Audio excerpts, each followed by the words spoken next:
Sponsor by IMADC को किसान bacterial fertiliser र अन्नपूर्ण किसान।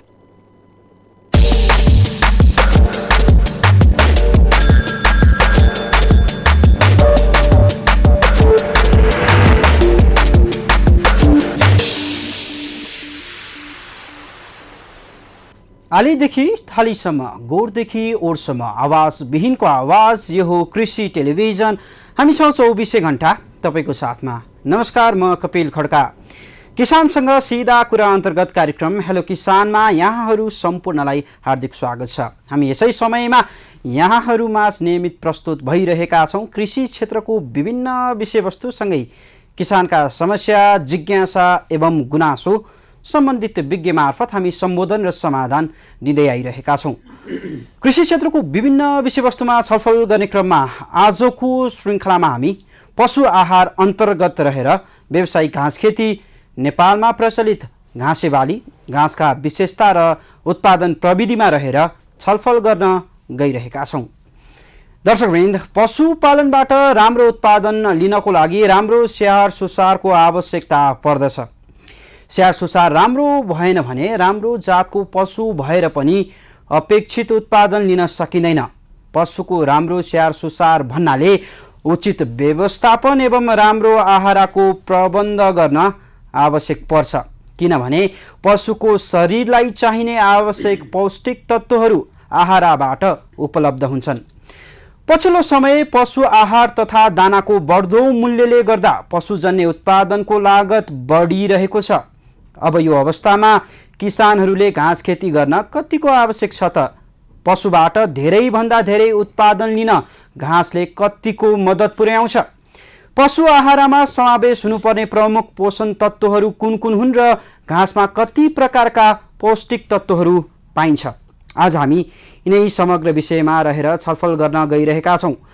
तपाईँहरू पनि कार्यक्रममा सहभागी हुन चाहनुहुन्छ, पशु आहार र यसको व्यवस्थापन र सँगसँगै घाँस खेती र प्रविधिबारे बुझ्न चाहनुहुन्छ भने आज सिधा सम्पर्क गर्नुहोस्। हाम्रो स्टुडियोको टेलिफोन नम्बर 015430 222 015430 222।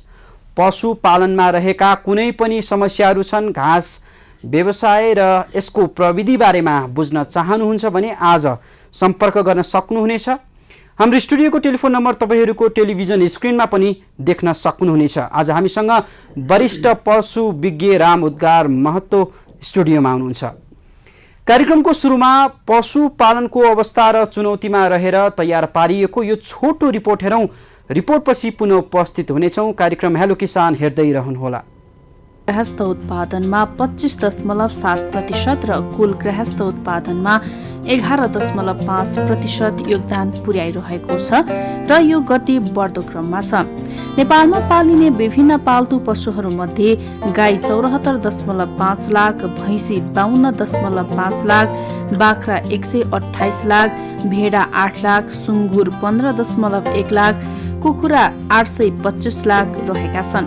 यी पशुपन्छीहरूबाट 23 लाख टन दुध, 5.5 लाख टन मासु, अन्डा 162 करोड, गोटा 97,000 टन र ऊन 592 टन उत्पादन हुन्छ। यसरी नेपालमा दुधको खपत 79 लिटर प्रति व्यक्ति रहेको छ। त्यस्तै मासु 18 किलो र अन्डा 61 गोटा रहेको छ। अन्तर्राष्ट्रिय मापदण्ड अनुसार आधारभूत आवश्यकता प्रति व्यक्ति मासु 14 किलो, अन्डा 48 र दुध 91 लिटर रहेको छ। पशुपन्छी पालन विशेषतः ग्रामीण क्षेत्रमा हुने गर्दछ। शहर केन्द्रित र मोटर बाटोको वरपर व्यावसायिक फार्महरू स्थापित छन्। पशुजन्य पदार्थको खपत शहरी क्षेत्रमा बढी हुन्छ, तर हाल ग्रामीण क्षेत्रबाट युवा शक्ति वैदेशिक रोजगारीमा जाने क्रम बढिरहेकोले पशुपालनको क्षेत्रबाट कृषक परिवार पलायन भइरहेका छन्।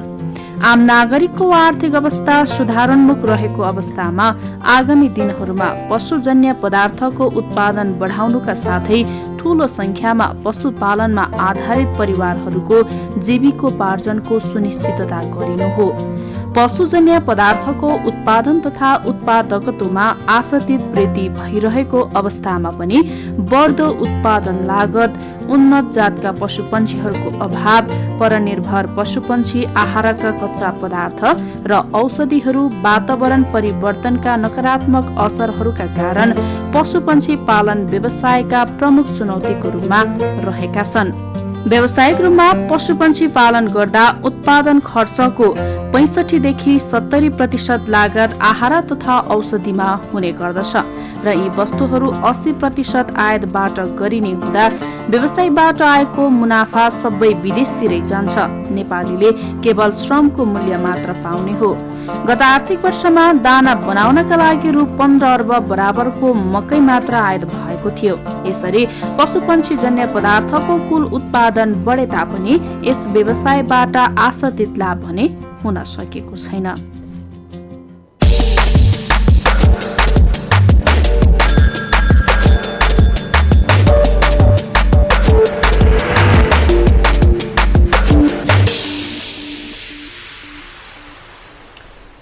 यो रिपोर्टपछि पुनः स्वागत छ। दर्शकवृन्द, आज हामी पशु आहार अन्तर्गत रहेर व्यावसायिक घाँस खेती, घाँसको महत्त्व र प्रविधिमा रहेर छलफल गर्न गइरहेका छौँ। पशु आहारमा समावेश हुनुपर्ने प्रमुख पोषण तत्त्वहरू कुन कुन हुन् र घाँसमा कति प्रकारका पौष्टिक तत्त्वहरू पाइन्छन्? आज हामी यिनै विषयमा छलफल गर्छौँ। तपाईहरू पनि कार्यक्रममा सहभागी हुन चाहनुहुन्छ, विशेषतः पशुपालन गरिरहनु भएको छ, अब व्यावसायिक रूपमा घाँस खेती कसरी गर्ने, घाँसमा आधारित पशुपालन किन गर्नुपर्छ भन्ने जिज्ञासा यहाँहरूमा हुन सक्छन्। आज सिधा सम्पर्क गर्नुहोस्। हाम्रो स्टुडियोको टेलिफोन नम्बर 0154 30 222 0154 30 222। आज हामीसँग वरिष्ठ पशु विज्ञ राम उद्गार महतो स्टुडियोमा हुनुहुन्छ। आउनुहोस्, उहाँलाई कार्यक्रममा स्वागत गरौँ। राम सर, कार्यक्रममा स्वागत छ। नमस्कार। धन्यवाद कपिलजी। सन्चै हुनुहुन्छ? ठिकै छु, ठिकै छु। राम सर, अब म सुरुमै घाँसे बालीमा आधारित पशुपालन किन गर्नुपर्छ, यसको महत्त्व कतिको छ होइन, र पशु आहारमा यसको व्यवस्थापनमा चाहिँ घाँसलाई कसरी व्यवस्थित गर्न सकिन्छ, यो प्रश्नबाट जान चाहे। अब आजको विषयवस्तु पशुपालकहरूको लागि अत्यन्तै जान्नुपर्ने, अत्यन्तै बुझ्नुपर्ने विषयलाई उठान गर्नुभएको छ। अब यो पशुपालन मा हामीले गाई, भैँसी, भेडा, बाख्रा है, यसलाई हामीले उग्राउने जनावर भन्छौँ होइन, रुमिनेन्ट एनिमल भन्छौँ। र बङ्गुर भयो, अब कुखुराहरू बङ्गुर भयो, यिनीहरू तपाईँको नउग्राउने जनावरहरू भयो। यो उग्राउने जनावरहरूको शारीरिक संरचना जुन छ होइन, एनाटोमी, शरीरको रचना जुन छ अङ्गहरूको, र त्यो अङ्गहरूको क्रिया विज्ञान जुन छ त्यो अनुसार तपाईँको यी उग्राउने जनावरहरू गाई भयो, भैँसी भयो, भेडा भयो, बाख्रा भयो, यिनीहरूलाई प्रमुख तपाईँको घाँस खुवाएर पाल्ने पशुहरू हुन्। यिनीहरूलाई दाना खुवाएर पाल्ने होइन होइन। एउटा त यिनीहरूको अङ्गहरू र यिनीहरूको अङ्गको क्रिया विज्ञान नै तपाईँको घाँस तपाईँको खुवाएर पाल्नुपर्ने, दाना भन्दा पनि घाँस बेसमा तपाईँको यिनीहरूलाई पाल्नुपर्ने हुन्छ होइन। र समग्र विकास हुनसक्छ घाँसमा तपाईँको के अरे यसलाई चाहिने सबै पौष्टिक तत्त्वहरू को कमी हुनसक्छ होइन, सन्तुलित रूपमा प्राप्ति नहुन सक्छ। त्यसको लागि थोरै हामीले ब्यालेन्स रूपमा केही दानाको व्यवस्था, समग्र विकास गर्नको लागि केही दानाको व्यवस्था हामीले गर्नुपर्ने हुन्छ सन्तुलित रूपमा। तर मुख्य हामी यसलाई तपाईँको यो गाई, भैँसी, भेडा, बाख्रालाई, रुमिनेन्ट एनिमललाई घाँसमै आधारित रहेर पाल्नुपर्ने हुन्छ। हो हो, पक्कै पनि। अब घाँस खेती त गर्ने, घाँसमा आधारित पशुपालन त गर्ने, अब नेपालमा सयौं प्रजातिका घाँसहरू छन् होइन। अब किसानहरूलाई त थाहा हुनु पर्यो कुन घाँस लगाउने, कुन समयमा लगाउने होइन, यो विषयमा पनि प्रश्न पार्नुहोस्। अब यो घाँस तपाईँको विभिन्न किसिमको घाँसहरू हुन्छ होइन, जस्तो भुइँ घाँसहरू भयो होइन, जस्तो जर्सी के अरे बर्सिम भयो, जै भयो होइन, यिनीहरू तपाईँको के अरे भुइँ घाँसहरू अन्तर्गत तपाईँको आउँछ। त्यस्तै गरेर भुइँ घाँस मात्रै लगाएर तपाईँको भुइँ घाँस सकिएको बेलामा, अभाव भएको बेलामा तपाईँको डाले घाँसहरू पनि तपाईँको लगाउनु पर्ने हुन्छ होइन खेतमा। यी डाले घाँसहरू खास गरेर तपाईँको भुइँ घाँसहरूको अभाव भएको बेलामा होइन यी डाले घाँसहरूबाट हामीले तपाईँको पशुलाई के अरे पौष्टिक तत्त्वहरूको प्रदान हामी गर्छौँ। र यी साथसाथै यति मात्रै होइन, यी घाँस त हामी प्रमुख रूपमा लगाउनै पर्ने भयो होइन। र यी घाँसहरू तपाईँको अभाव भएको बेलामा हामीले साइलेजहरू बनाएर होइन, साइलेजको प्रविधिहरू अहिले नयाँ नयाँ प्रविधि तपाईँको मार्केटमा आएको छ होइन, विकास भएको छ। जस्तो कि अब मकैको तपाईँको साइलेज तपाईँको बनाएर होइन, प्लास्टिक ब्यागमा तपाईँको तयार गरेर होइन, तपाईँको एउटा कमर्सियल रूपमा यो साइलेज तपाईँको प्रडक्सनहरू तपाईँको आउन थालेको छ होइन, जसले गर्दाखेरि घाँस तपाईँको अभाव भएको बेलामा होइन, कम पाइरहेको बेलामा, सुक्खा भएको बेलामा यसलाई साइलेजबाट पनि तपाईँको परिपूर्ति गर्न सकिन्छ। पक्कै पनि दर्शकबिन, तपाईँहरू पनि कार्यक्रममा सहभागी हुन चाहनुहुन्छ। आज हामी पशुपालन र व्यावसायिक घाँस खेतीमा रहेर छलफल गरिरहेका छौँ।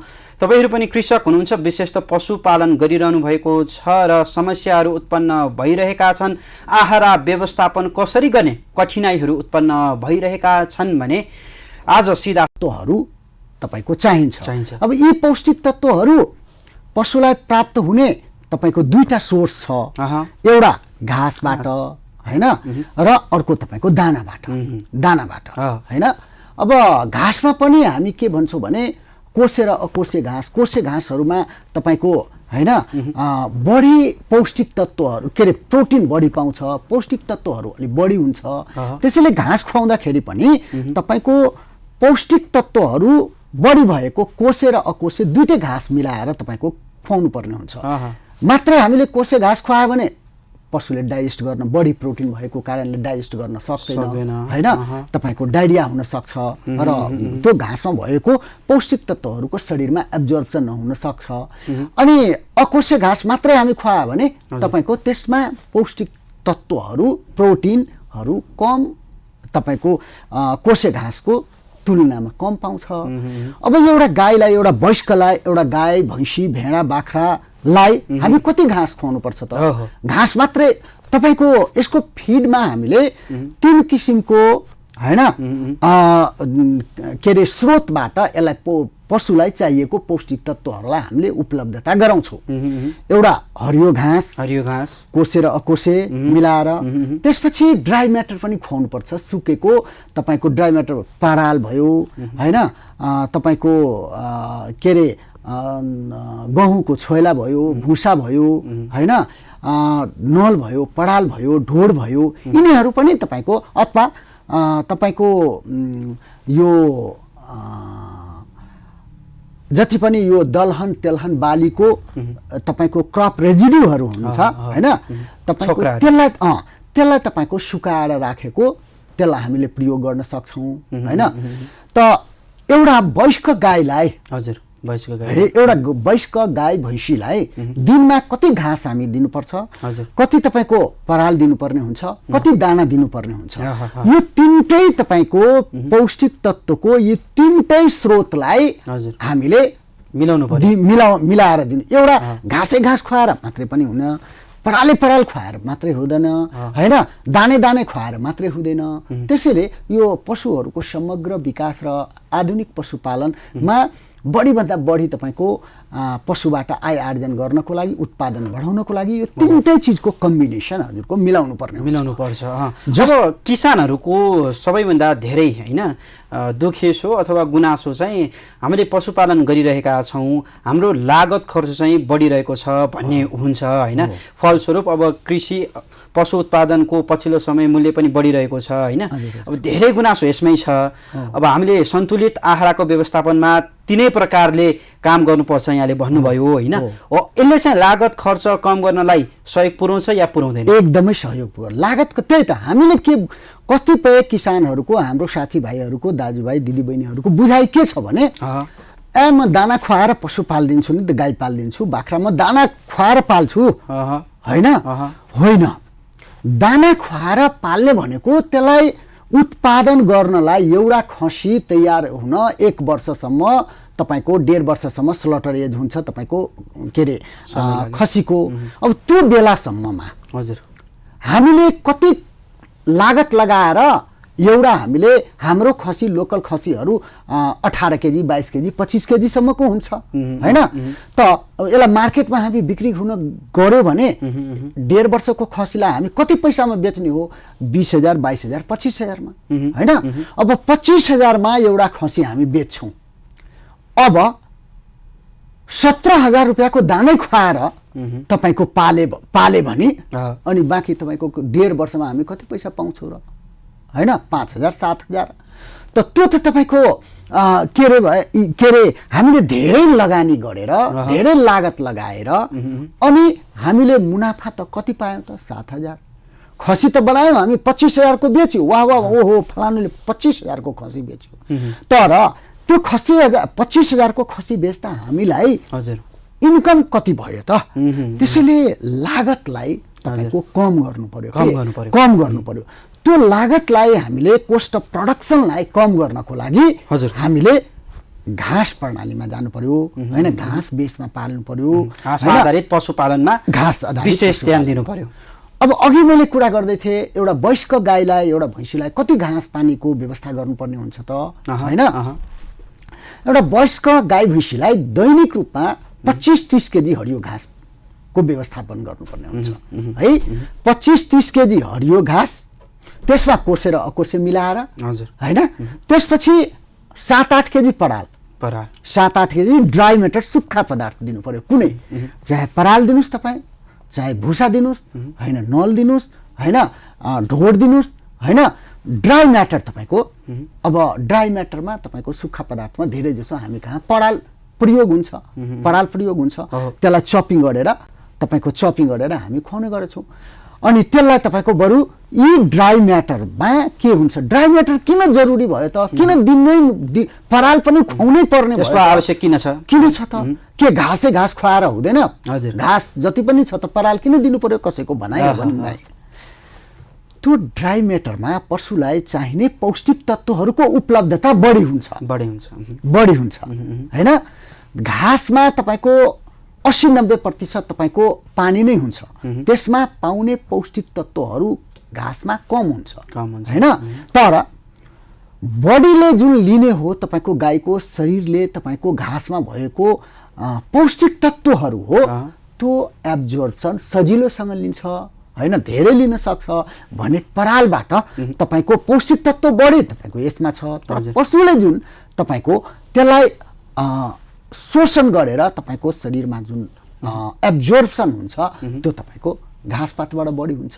तर घाँसपातमा तपाईको यी पौष्टिक तत्त्वहरू हैन, कार्बोहाइड्रेट भयो, प्रोटिन भयो, फ्याट भयो, भिटामिन भयो, मिनरल्स भयो, यी कम मात्रामा पाउने भयो। त्यसैले हामीले तपाईको सुक्खा पदार्थ पनि हामीले 7-8 केजी तपाईको दिनमा दिनै पर्ने हुन्छ। सन्तुलित आहारको रूपमा यसलाई व्यवस्था गर्नै पर्ने हुन्छ। त्यति गरेर पनि अब अहिले आधुनिक पशुपालनमा हैन, आधुनिक पशुपालनमा एउटा पशुपालनलाई एउटा क्याशसँग तपाईको एउटा तुलनात्मक हिसाबले दाज्नु पर्नेमा त्यति मात्र हैन, फाइदा लिनको लागि, नाफा लिनको लागि हामीले केही दानाको व्यवस्था गर्नुपर्ने हुन्छ हैन।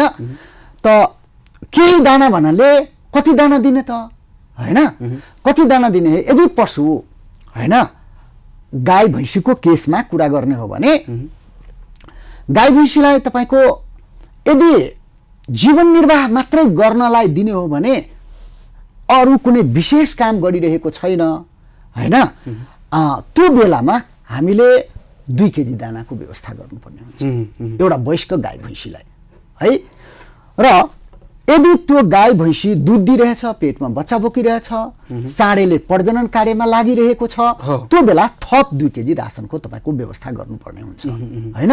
त यसरी तपाईको 25-30 केजी तपाईको हरियो घाँस कोसे अकोसे हैन, 7-8 केजी पराल भयो र तपाईको जीवन निर्वाह गर्नको लागि 2 केजी र तपाईको अन्य विशेष काम गरिरहेको छ भने त्यसलाई तपाईको 4 केजी तपाईको दाना दिए भने त्यो तपाईको फिड चाहिँ हजुर। एउटा सन्तुलित रूपमा त्यो गाईलाई तपाईँको आवश्यकता पूर्ति हुन्छ। त्यसलाई चाहिने पौष्टिक तत्त्वहरूको पौष्टिक तत्त्वहरूको उपलब्धता हुन्छ भन्ने हाम्रो मानिस हो। त्यसैले यो सबै मिलाएर दिनुपर्ने हुन्छ। पक्कै पनि अब फेरि पनि घाँस र यसको प्रविधितर्फै फर्क्यौँ होइन। अघि यहाँले भन्नुभयो नेपालमा धेरै प्रकारका घाँसहरू छन् होइन।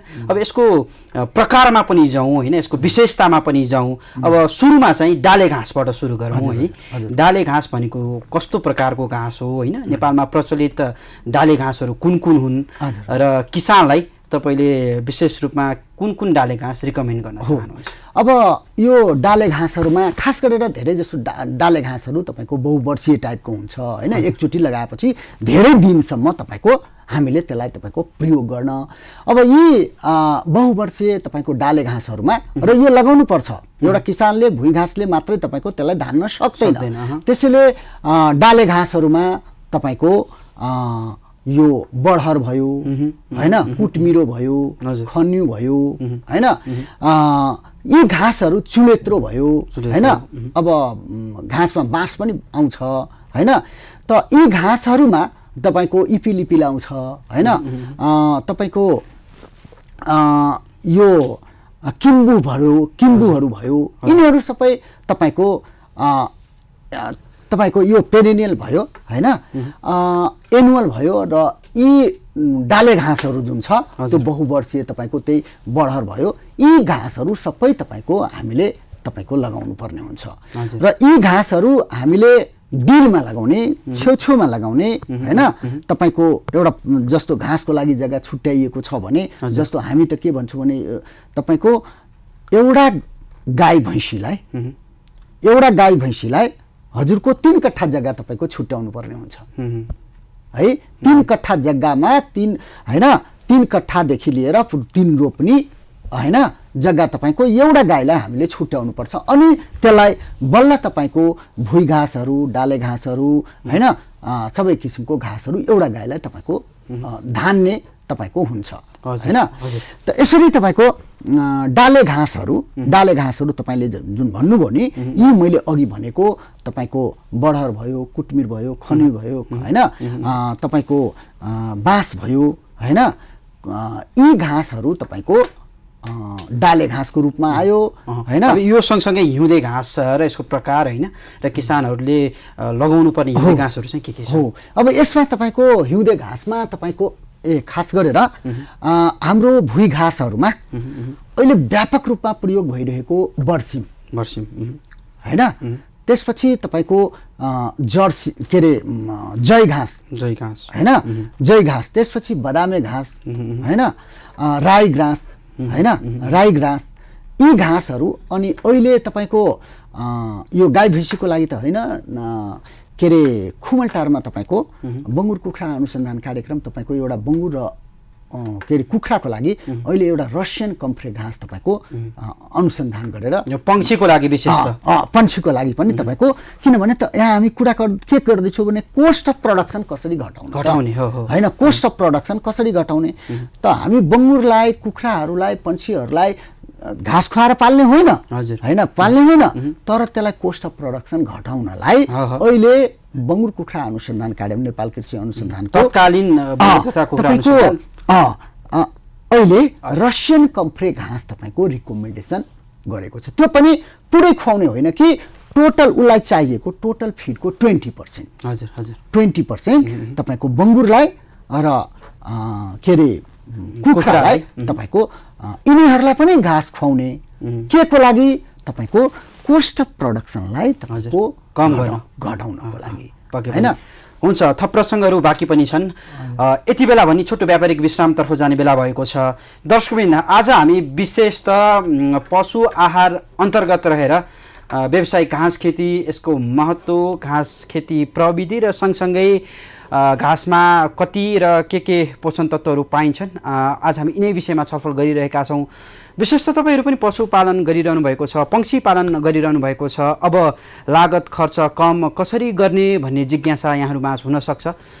यिनै सवालहरू छन् भने आज सिधा सम्पर्क गर्न सक्नुहुनेछ। हाम्रो स्टुडियोको टेलिफोन नम्बर 015430 222 मा यति बेला भनी छोटो व्यापारिक विश्रामतर्फ जान्छौँ। कार्यक्रम हेलो किसान हेर्दै रहनुहोला। विश्रामपछि पुनः स्वागत छ।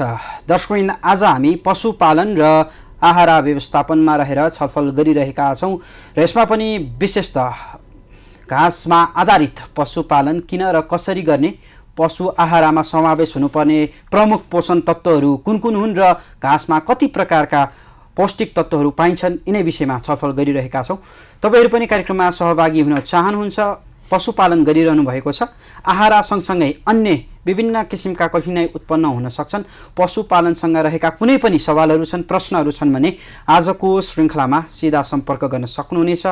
आजको श्रृङ्खलामा तपाईँहरूले सिधा सम्पर्क गरेर आफ्नो समस्याहरू राख्न सक्नुहुनेछ। आज हामीसँग वरिष्ठ पशुविज्ञ रामउद्गार महतो स्टुडियोमा हुनुहुन्छ। आउनुहोस्, उहाँलाई कार्यक्रममा पुनः स्वागत गरौँ। राम सर, पुनः स्वागत छ यहाँलाई। धन्यवाद। कार्यक्रमको पहिलो चरणमा हामीले पशुपालन र सँगसँगै घाँस र यसको व्यवस्थापनमा छलफल गऱ्यौँ। अब भने पशु आहारकै एउटा महत्त्वपूर्ण पार्ट हो दाना र यसको व्यवस्थापनमा जाउँ। पशुपालन भन्ने बित्तिकै अब हामीले पशुलाई आहारको व्यवस्थापनमा घाँस र सँगसँगै दानाको व्यवस्थापन पनि गर्नुपर्छ, यहाँले भन्नुभयो होइन। पशु आहारमा चाहिँ दानालाई कसरी समावेश गर्न सकिन्छ र नेपालमा कुन कुन प्रकारका दानाहरू छन् होइन, दाना पाइन्छन् र यसको आपूर्ति कसरी गर्ने त पशुलाई? अब दाना भन्ने बित्तिकै हजुरको कसै किसानले के बुझिरहेछ भने मकैलाई ग्राइन्डिङ गराएर अनि खुवायो भने त्यो दाना भयो। होइन, एक्चुअली त्यो दाना होइन। एउटा दानामा तपाईँको कति किसिमको कच्चा पदार्थहरू तपाईँको मिसाउनु पर्छ त 3 किसिमको कच्चा पदार्थहरू तपाईँको मिसायो भने बल्ल तपाईँको त्यो दानाको रूप लिन्छ। हजुर, होइन। अब एउटा शक्तिवर्धक कच्चा पदार्थ त्यहाँ हुनु पर्यो होइन। शक्तिवर्धक कच्चा पदार्थमा तपाईँको यो जति पनि खाद्यान्न बालीहरू छ होइन, खाद्यान्न बालीहरू छ जस्तो कि गहुँ भयो, मकै भयो, धानको ढुटो भयो, गहुँको चोकर भयो होइन, आलु, जौ, कोदो, फाफर, यिनी जतिहरू भयो नि हो, यी शक्तिवर्धक कच्चा पदार्थको रूपमा तपाईँको होइन प्रयोग गर्ने हो। अब यी शक्तिवर्धक कच्चा पदार्थ एउटा दानामा कतिवटा इन्ग्रिडियन्ट हाल्ने हो त होइन। तपाईँको हामी के भन्छौँ भने मोर देन 2 इन्ग्रिडियन्ट कमसे कम हाल्नु। खालि मकै हालेर हुँदैन, खालि गहुँ हालेर हुँदैन होइन। खालि तपाईँको गहुँको चोकर हालेर धानको ढुटो तपाईँको सस्तो पर्छ भने खालि प्रोटिन लेभल यदि ब्यालेन्स गर्नलाई धानको ढुटो हालेर प्रोटिनलाई ब्यालेन्स गरौँ अनि तपाईँको सस्तो पनि पर्छ भनेर त्यसरी हुँदैन। 2 भन्दा बढी इन्ग्रिडियन्ट तपाईँको राख्नुपर्ने हुन्छ शक्तिवर्धक कच्चा पदार्थमा। एउटा दानामा तपाईँको हामी 3वटा कुरोको टेस्ट गर्नुपर्छ दानालाई। दाना कुन दाना राम्रो हुन्छ भने दानामा के भयो भने यो दानाले साँच्चीकै तपाईँको किसानलाई इकोनोमिकल पनि हुन्छ, प्रोटिन लेभल पनि ब्यालेन्स हुन्छ भन्ने दानामा 3वटा कुरो हुनु पर्यो। एउटा जुन पशुको लागि हामी दाना बनाउँछौँ होइन, विभिन्न पशुहरूको लागि जस्तो गाई, भैँसी, भेडा, बाख्राहरूको लागि तपाईँको एउटा प्रोटिन लेभलको आवश्यकता पर्दछ। जस्तो गाई भैँसीलाई तपाईँको 14 कम प्रोटिनको आवश्यकता पर्छ। कम प्रोटिन भएको दाना दिए पुग्छ यिनीहरूलाई। 14 देखि 16% प्रोटिन भए दाना पुग्छ यिनीहरूलाई होइन। अब किनभने यी जति पनि उग्राउने जनावरहरू हुन् यिनीहरूको पेटमै पनि केही प्रोटिन बन्दछ र भिटामिन बी कम्प्लेक्स बन्दछ होइन। भिटामिन बी कम्प्लेक्स र केही प्रोटिन बन्ने भएकोले बाहिरी स्रोतबाट तपाईँको धेरै प्रोटिन दिइराख्नु पर्ने आवश्यक छैन। तर बङ्गुरको केसमा उसलाई तपाईँको दानामा बढी प्रोटिन भएको दाना दिनु पर्यो होइन। उसलाई 16 देखि 18% प्रोटिन भएको 3 किसिमको 18%, 20%, 22% सम्मको तपाईँको प्रोटिन 3 क्याटेगोरिजको उसलाई पनि चाहियो। कुखुरालाई पनि तपाईँको सबैभन्दा बढी तपाईँको प्रोटिन लेभल भएको दाना तपाईँको कुखुरालाई दिने हो होइन। त यो दानामा एउटा प्रोटिन जुन पशु उमेर समूहको लागि तपाईँको हामीले दाना दिने हो त्यो पशुलाई कति प्रोटिनको आवश्यकता पर्छ त्यो प्रोटिन लेभल त्यसमा ब्यालेन्स भएको हुनु पर्यो।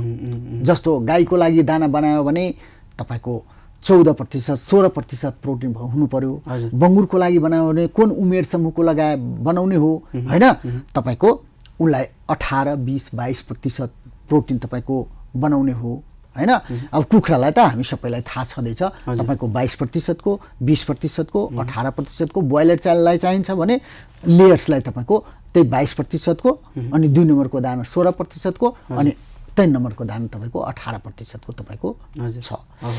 त यो दानामा मैले भने 3वटा कुरोको साबिती हुनु पर्यो, 3वटा कुरोको जाँच गर्नु पर्यो। एउटा प्रोटिन लेभलको जाँच गर्नु पर्यो होइन। कहिलेकाहीँ के हुन्छ भने हामी दाना खुवाइरहेको छौँ तर हाम्रो कुखुराको ग्रोथै भइरहेको छैन, हाम्रो बङ्गुरको ग्रोथै भइरहेको छैन। त्यो बेलामा हामीले अन्य सबै कुरा ठिक छ भने तपाईँको ग्रोथ हुनु भनेको अन्य फ्याक्टर्सहरूले गभर्न गर्न सक्छ होइन। त्यसमा एउटा दाना हो। अरे यदि पशु बिराम पनि छैन होइन, कुनै किसिमको स्ट्रेस पनि छैन, अरू सबै कुरो ठिक छ भने त्यो बेलामा हामी दानालाई टेस्ट गराउनु पर्ने हुन्छ।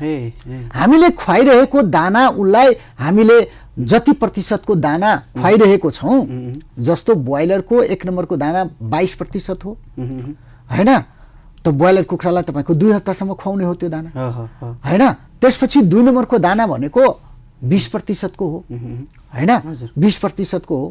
3 नम्बरको दाना 18% को हो।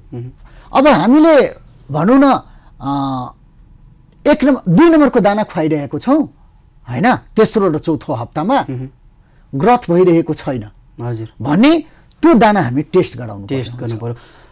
राम सर, तपाईँले एकदमै महत्त्वपूर्ण कुरा उल्लेख गर्नुभयो होइन। अब यो दानाको व्यवस्थापनमा जस्तो किसानहरूले चाहिँ एकदमै हेलचेक्राइ गरेको हामीले पाउँछौँ होइन, दानाको सही भण्डारण नगरेको हामीले पाउँछौँ। यसले चाहिँ दानाको गुणस्तर ह्रास गर्न कतिको मद्दत पुर्याइरहेको हुन्छ? यो दानाको भण्डारण पनि दानाको गुणस्तरलाई कायम राखिराख्नको लागि महत्त्वपूर्ण कुरा हो। तपाईँले उठाएको कुरो, दानालाई भण्डारण जुन छ, तपाईँको दानालाई के अरे त्यसलाई कुनै खापाहरू होइन राखेर होइन, तपाईँको त्यसमा राख्ने, तपाईँको तल डाइरेक्ट राखेपछि त्यो तलबाट ओसिएर तपाईँको होइन दानामा तपाईँको नजाओस् होइन, तलको मोइस्चरहरू तपाईँको नजाओस्, त्यसैले फ्ल्याकहरू माथि तपाईँको राख्नुपर्छ। अनि त्यति मात्रै होइन, त्यो दानाको बोराहरूमा तपाईँको मुसाले तपाईँको प्वाल पारेर होइन, मुसाले तपाईँको त्यसलाई बाहिर निकाल्न सक्छ, बाहिरको हावा तपाईँको त्यहाँ जान सक्छ।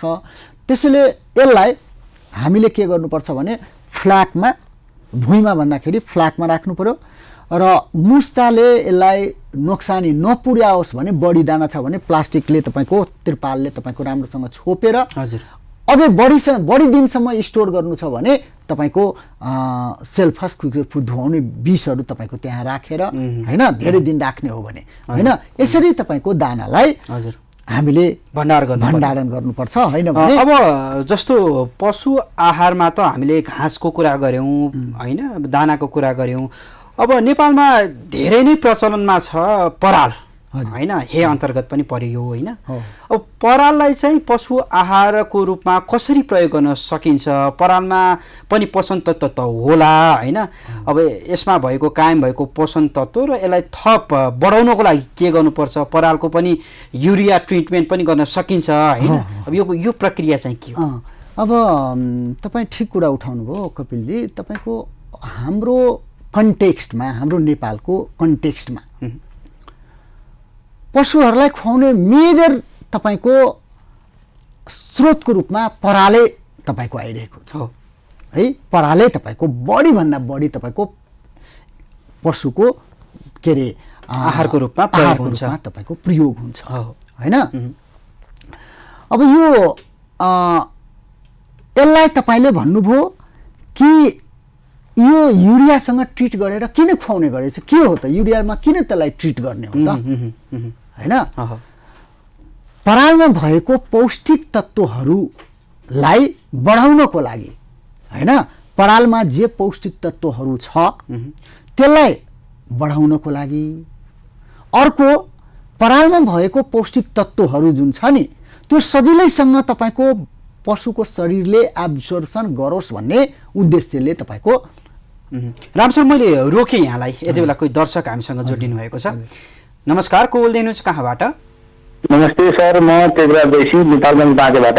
हजुर टेकराजी, के छ प्रश्न राख्नुहोला। आज हामी पशुपालन र आहारा व्यवस्थापनमा रहेर छलफल गरिरहेका छौँ।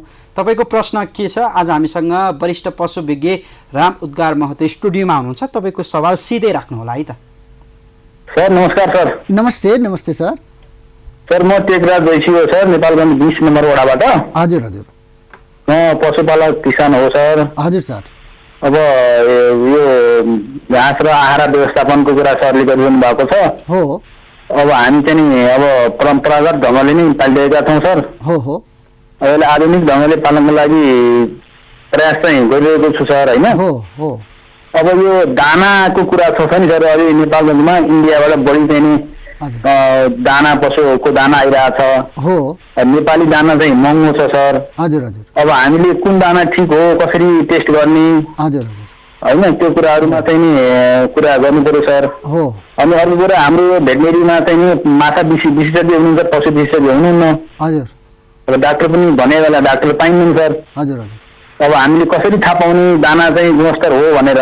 ल एकदमै राम्रो महत्त्वपूर्ण प्रश्न राख्नुभयो टेकराजजी। तपाईँको प्रश्नको लागि धन्यवाद। हुन्छ, हामीलाई हेर्दै रहनु होला है त, हामी जवाफ खोज्नेछौँ है त। धन्यवाद टेकराजजी। तपाईँले दानालाई यो दाना कसरी बुझ्ने कि राम्रो छ, होइन, यही कुरा हामी अघि उठाइरहेको थियौँ। र दाना यदि हामी जुन पशुको उमेर समूहलाई जसलाई हामी दाना खुवाउँदैछौँ त्यो पशुलाई कति प्रतिशत प्रोटिन लेभलको दाना चाहिन्छ त, होइन? पहिला तपाईँको हामीले त्यो कुन पशुलाई खुवाउँदैछौँ त्यसलाई जति प्रतिशत प्रोटिन भएको दाना चाहिन्छ त्यति प्रतिशत प्रोटिन भएको दाना दियौँ भने त्यो दाना भयो, सन्तुलित दानाले काम गर्छ। तर त्यसलाई चाहियो तपाईँको 18% प्रोटिन, होइन? तर हामीले 16% प्रोटिन यदि दिइरहेछौँ भने त्यो दानाले काम गर्दैन, उसलाई चाहिने। अब हामीले कसरी यो दाना ठिक छ कि छैन, यो हामी बाहिरबाट थाहा पाउन गाह्रो हुन्छ। एकदमै बाहिरबाट थाहा पाउन गाह्रो हुन्छ।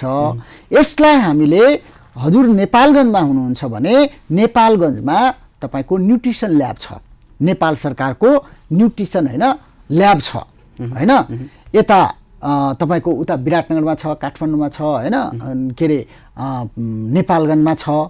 अब तपाईँ त्यस्तो यदि दाना खुवाइराख्नु भएको छ, तपाईँको पशुको ग्रोथ भएको छैन भन्ने यदि र अरू कुराहरू तपाईँको ठिक छ भने त्यो दानालाई हामीले न्युट्रिसन ल्याबमा गएर टेस्ट गराउनु पर्यो, होइन?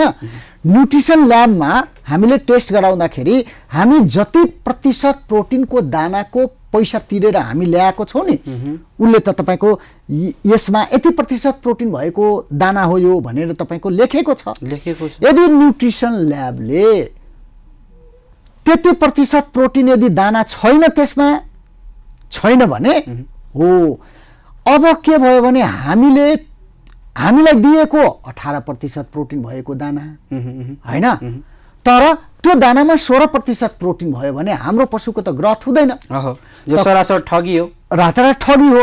त यसको क्षतिपूर्ति यदि त्यो अवस्था भयो, 16% प्रोटिन भयो अथवा 14% प्रोटिन मात्रै भयो भने त्यसको क्षतिपूर्ति हाम्रो पशुले ग्रोथ भएन, त्यसको क्षतिपूर्ति तपाईँको त्यो दाना फ्याक्ट्रीले तपाईँको बेहोर्नु पर्छ।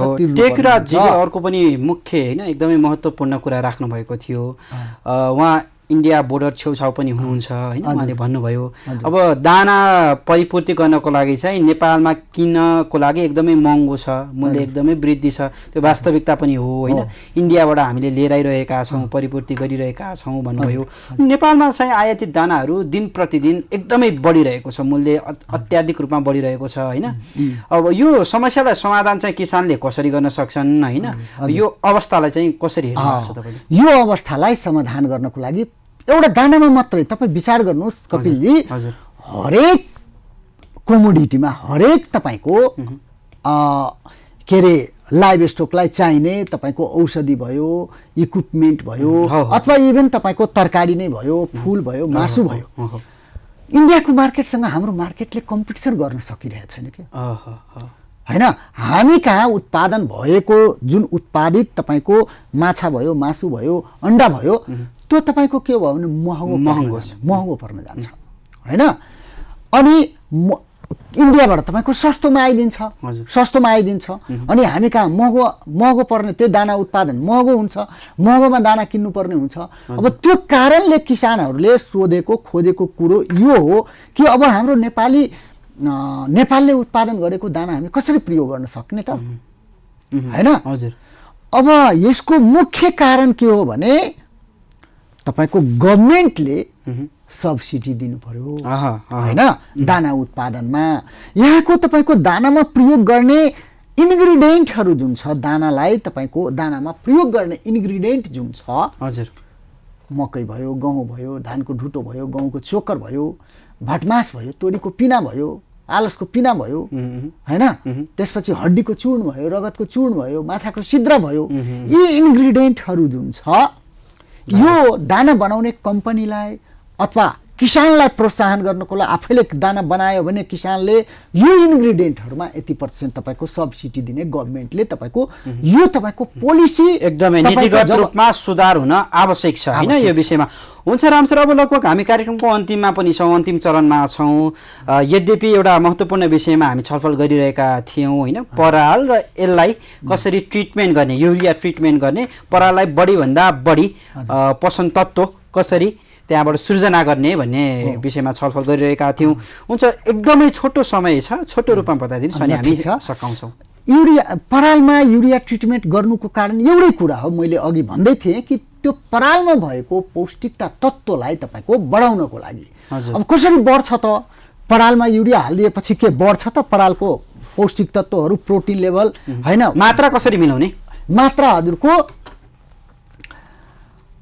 2% है 2% युरियाको घोल युरिया भनेको के हो भने तपाईको नाइट्रोजन हो नाइट्रोजन प्रोटिनको सोर्स हो हैन नाइट्रोजन जुन छ त्यो युरियामा पाउने तपाईको के हो त नाइट्रोजन हो त्यो नाइट्रोजनको 2% को घोल बनाएर हैन हामीले के रे परालमा छर्केर हैन तपाईको 6 देखि 8 घण्टा पछि तपाईको हैन परालमा 2% को घोल स्प्रे गरेर हैन उल्टाइ एक नासले तपाईको मिसायो हैन मिसाइदियो भने हजुर मिसाइदियो भने त्यो नाइट्रोजन र पानीसँग रिएक्सन भएर हजुर तपाईको त्यहाँ प्रोटिन तपाईको बन्दछ त्यो प्रोटिनहरु परालको परतमा माथिल्लो तहमा गएर टाँसेर बस्छ टाँसिन्छ हैन टाँसिन्छ हो भनेपछि अत्याधिक रूपमा चाहिँ प्रयोग गर्न हुँदैन अत्याधिक रूपमा पोषण तत्त्व बढाउने नाममा चाहिँ किसानहरूले अत्याधिक रूपमा प्रयोग गर्नुभयो भने टक्सिक हुन्छ विषाक्त हुन्छ हजुर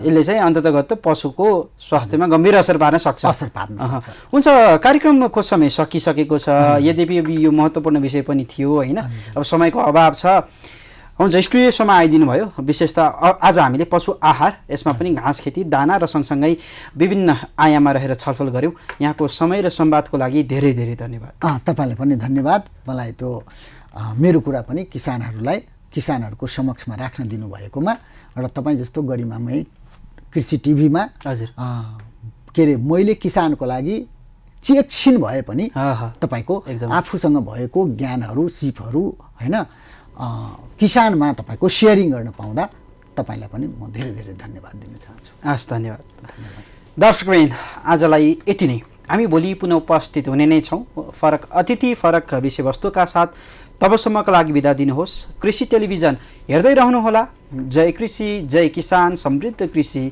नेपालको शान